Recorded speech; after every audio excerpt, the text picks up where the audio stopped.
Okay, so this Matchroom card in, where was it? Uzbekistan. So the first fight we'll talk about is, Miraz Uzbek, Khalilov, and Tasha Joaji. so Mrs. God. I'm always butchering these Eastern European names. Khalilov. Mirza Yeah, that's Okay, Mirza Khalilov versus, what's the other guy called? Joaji. Mjwaji.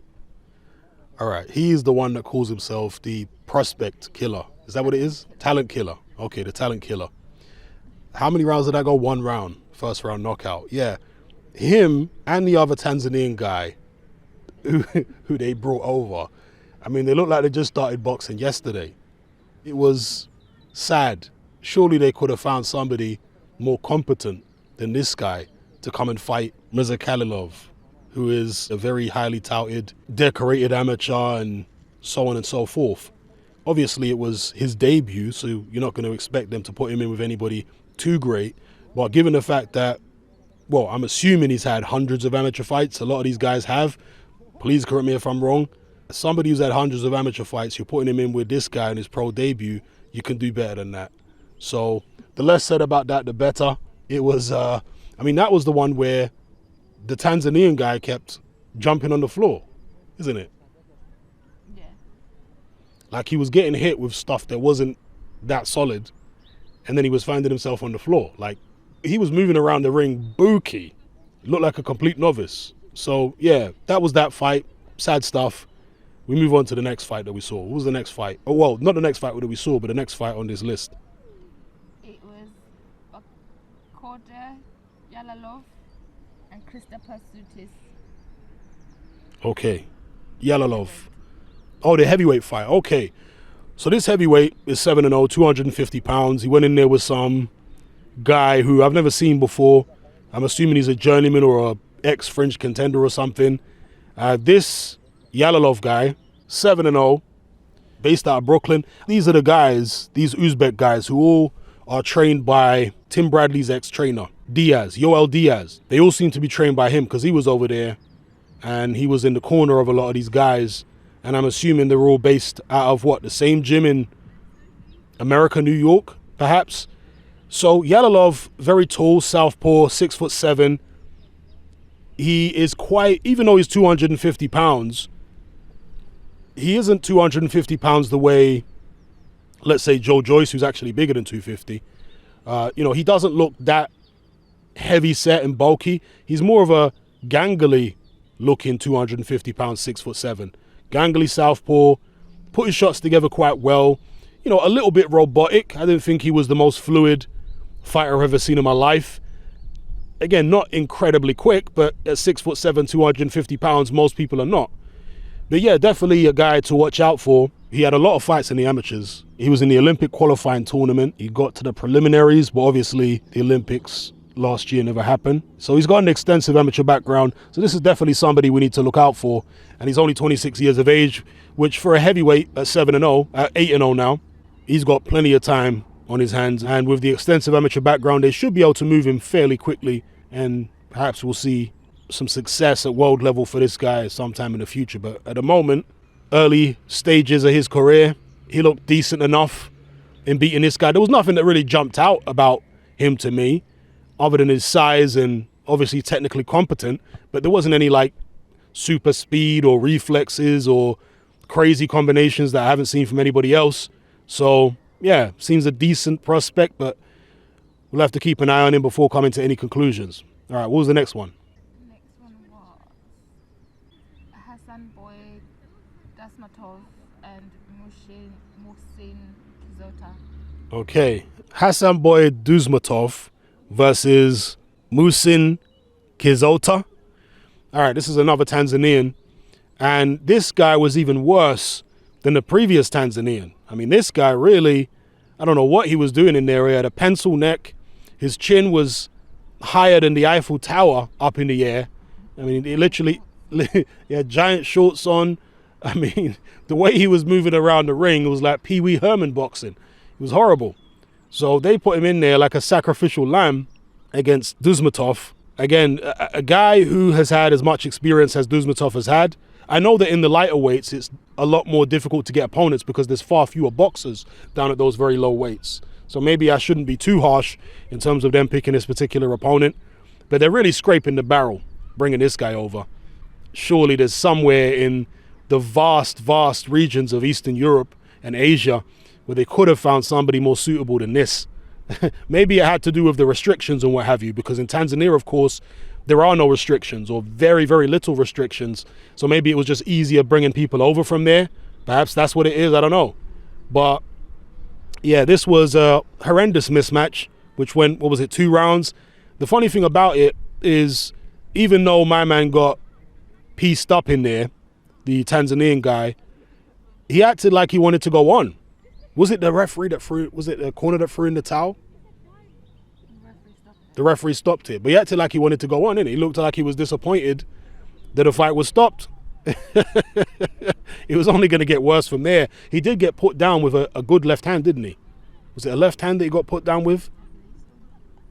Got put down with a good shot, got back up. He fought on bravely, but he just had absolutely no ability, no technical know-how, probably very, very inexperienced over there in Tanzania.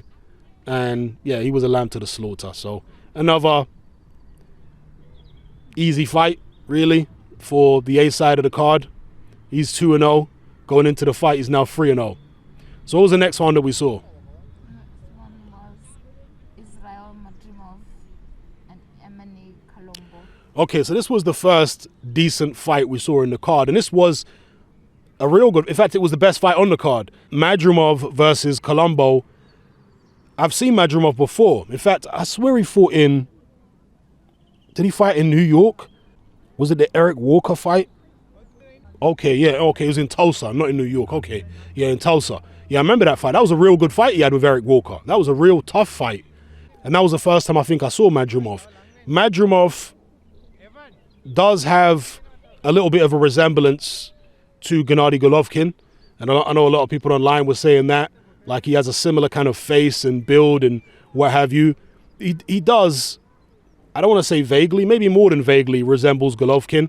And he has a different style to Golovkin though, even though he can apply pressure. And, you know, we've seen him hurt guys in his young career so far.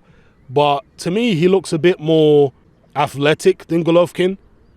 You know, Golovkin is a good technical fighter, comes forward, you know, very heavy-handed, and he can box long range as well, Golovkin. We've seen him even box on the back foot. But he's not the most athletic guy, Golovkin.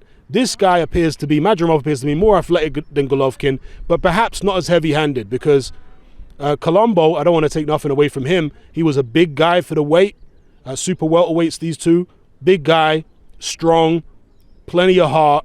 And I think that the commentator, Nick Horlin and Paul Smith, they didn't really give Colombo enough credit for a lot of the work he was doing.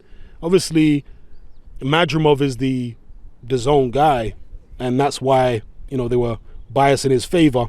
But it was a little, I think, disrespectful through the early rounds, them not really giving him the credit that he deserved for the work he was doing. Not like he was necessarily winning, but they were making out as though Madrumov was winning every single round and it wasn't even competitive, when if you actually watch it properly, it was competitive for a lot of the rounds. Colombo was in it for most of the fight, but I would say around the 7th, 8th, Madrumov really started to put his foot on the gas, and he scored a knockdown in, what round was the knockdown? 8. In the 8th. All right, so he scored a knockdown in the 8th round. That was a good knockdown.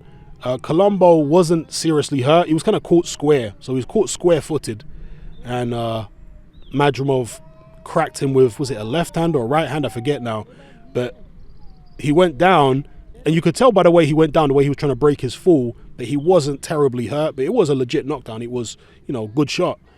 He got back up, and he was slugging away. You know, Madrumov actually ended up with more facial damage than Colombo did. And that's no measure of who won the fight, of course, because some people just bruise up and cut up easier than others. But either way, it was a measure of how competitive it was to some degree, because Colombo was doing fairly well in it. The issue for Colombo, for me, is that he was just a lot slower than Madrumov definitely slower. I don't think he was quite as creative with his combinations and with his boxing. Madrumov showed the ability to come forward, land shots, nice body shots. He was landing straight shots to the body, then he was coming over the top to the head. Whereas Colombo, he tried to do the same, but he just wasn't as skillful and not as versatile as Madrumov. You know, a guy who's as tall as Colombo, you would imagine at some point he would try to get up on his toes and box, but I don't know if he's done that in previous fights, whether he's just one of these tall guys that can't really use his height and reach to the best of his ability, doesn't utilize those tools as well as he should, or whether he just decided that coming to Uzbekistan against an Uzbek fighter, he was never going to win a decision anyway. So therefore he said, you know what, let me just try to go for the knockout. And that's what he tried to do. And, you know, all respect to him, he tried his best, but Madrumov was the more talented fighter. You know, as much as Colombo applied as much pressure as he could and fought gallantly, showed a lot of heart and toughness, Madrumov was the more talented guy, and he was the deserved winner in the end. A unanimous decision over the course of 10 rounds, and a very good learning fight for him. In fact, he's had some tough fights now. The previous fight I mentioned, which he had in Oklahoma, that was a tough fight for him, good learning fight. And this one against Colombo was also a good fight. So I think these are good matchmaking fights. You know, whoever the matchmakers are here are doing a good job, because these kind of experiences will bring him along and teach him a lot more than just blowing people out in 1 or 2 rounds. So yeah, it was definitely a good fight. I enjoyed it. The knockdown, it kind of built to a crescendo, this fight, because early on it was a little bit slow and tentative between the two, but as the fight progressed, they got down to proper action, good exchanges, hard shots landed by both consistently as well. There was a point in the fight, I want to say around the middle rounds, where Colombo really was landing consistently. I know my man, what's his name again, Nick Hallin, didn't want to acknowledge it, but in a lot of the rounds Colombo was landing real good shots and they seemed to be ignoring him. But as I say, Madrumov did do the better work, and he definitely deserved the victory in the end. So yeah, good fight. So anyway, let me know what you guys felt. Oh, hang on, is there another one? Shakram Kiasov and Patricio Lopez Moreno. You know the skinny. Okay, so Shakram Giasov versus Patricio Moreno. Giasov looked good. He was applying pressure, much shorter guy. Moreno, big, tall, skinny Mexican. This fight was in the super lightweight division. Moreno, he looked like Bambi on ice at times in there. I mean, he was just all arms and legs. If you can imagine a spider on roller skates, you know, that's kind of like how Moreno was. And Giasov was just walking him down, stalking him, hitting him with big shots here and there. He had him down. Does it say what round he had him down in? Was there only one knockdown in the fight? And that was in the 3rd round. Okay, yeah, he hit him with I think it was a body shot, was it? I think it was a body shot he hit him with. And Moreno decided, you know what, enough is enough. I don't want to be here no more. I think I've earned my money, so let me find a soft spot on the canvas to lay myself down on and sit out the count. And that was pretty much it.